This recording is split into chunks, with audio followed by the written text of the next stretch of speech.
دوسری چیز جو بہت زیادہ اہم ہے وہ ہے سانس لینے کا طریقہ. سانس اگر آپ لمبی سانسیں لیں گے، آپ کو واضح یہ رکھنا ہے کہ آپ کا جو سینہ ہے، پھیپھڑے بیک سائڈ پہ نیچے تک جاتے ہیں، اگلی سائڈ پہ ذرا اونچے ہوتے ہیں.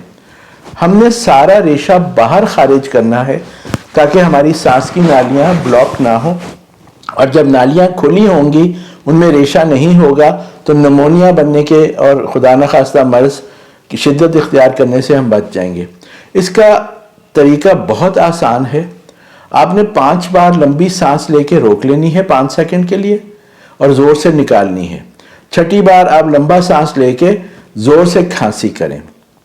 منہ کھول کے پورا سانس لیجئے گا، پورا سانس لے کے اس کو 5 سیکنڈ کے لیے روکیے گا اور روکنے کے بعد زور سے باہر نکالیں.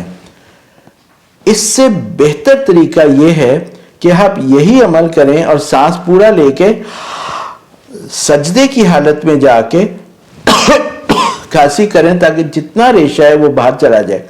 سجدے کی حالت میں پہلے لمبا سانس لیں جیسے آپ بیٹھتے ہیں اتحیات میں، اور پھر سجدے میں جا کے زور سے سانس خارج کریں یا کھانسی کریں جیسے کہ ابھی آپ اس ویڈیو میں دیکھیے.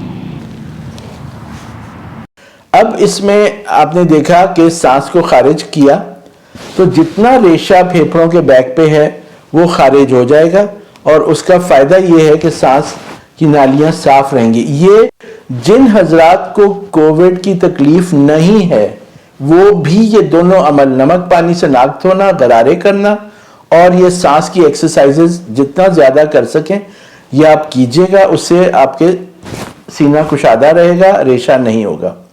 تیسری چیز آ جاتی ہے لیٹنے کا طریقہ.